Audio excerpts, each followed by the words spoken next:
माझे नाव प्रवीण आहे. मी नुकतीच 10वीची परीक्षा देऊन आमच्या मामाच्या गावाला गेलो होतो. मामा आमचा जरा वयस्करच होता आणि मामीचं तारुण्य फुलत चाललं होतं. मामीचं वय 27 होतं. मामा आमचा बिगारी कामासाठी जायचा आणि रोज संध्याकाळी घरी येताना एक देशीची क्वार्टर घेऊन यायचा. देशीची क्वार्टर असली की मग तो एकदम तृप्त होऊन जायचा. एक वेळेस बायको नसली तरी चालेल, पण देशी मात्र असलीच पाहिजे. मी तिथे गेल्यावर मी मामीला रोज कामात मदत करायचो. रोज भांडी धुलेली शिल्पीला नेऊन लावायचो. कपडे वाळायला टाकायचो मामीने धुतलेली. आणि एक दिवस असंच शेवटी माझ्या हातात मामीची निकर आली. मामीची एवढी मोठी निकर बघून आणि त्याच्यावरती 2 पांढरे डाग लागलेले बघून माझ्या पॅन्टीतून माझा बाबूराव बाहेर येण्यासाठी सांगू लागला. माझी पॅन्ट एकदम टाईट झाली. मला काही सुचेना. मी मामीची ती चड्डीचा वास घेतला आणि रोज आवरून मी कपडे वाळू घालण्यासाठी गच्चीवरती यायचो. आणि एक दिवस मामीने मला जागेवरच पकडले आणि तुझ्या मामाला सांगल असं मला सांगितलं. मित्रांनो, ही कहाणी माझ्या आयुष्यातली घडलेली खरी घटना आहे. अशाच घटना ऐकण्यासाठी आपल्या चॅनलला सबस्क्राईब करा, म्हणजे तुम्हाला ओरिजिनल कथा, मधुर कथा ऐकायला मिळतील. तर मित्रांनो, त्याच्यानंतर मामीने मला मामाला सांगेल असा दम दिला आणि मग मी माझ्या घरी जाण्याचा निर्णय घेतला. मी घरी जात असताना मामीने माझा हात धरला आणि मला जवळ ओढलं आणि माझा हात तिच्या कमरेवरती ठेवला आणि म्हणली, मी रागात होते, माझं चुकलं, तुम्ही जाऊ नका, तुम्ही गेले तर माझ्यासाठी या ठिकाणी कोणच नाही. मग मी थांबलो आणि एक दिवशी मित्रांनो, बघत बघत मामी कुडाच्या बाथरूममध्ये आंघोळीला गेली होती आणि आंघोळीला गेल्यानंतर मी तिला नग्न अवस्थेत त्या ठिकाणी पाहिले.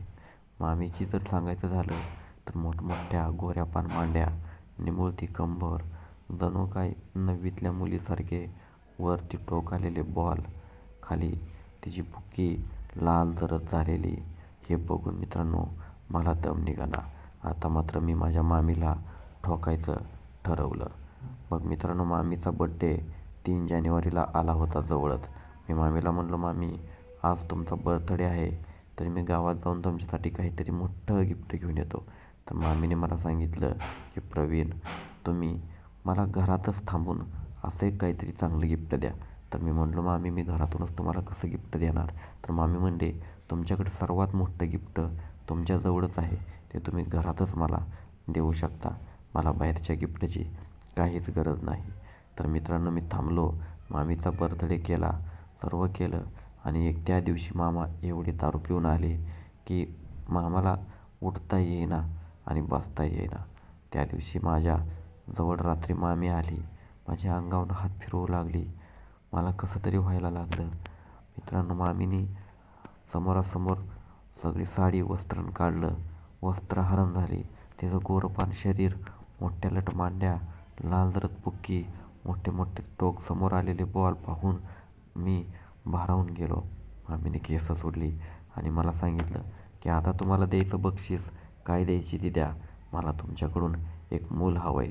कारण मामीच्या लग्नाला 10 वर्ष होऊन गेली, मामीला मूलच नव्हतं. मामा दारुडा होता, त्याच्यामुळे मामीचं तरी काय भागणार आहे आणि मामीला तरी काय मूल होणार आहे.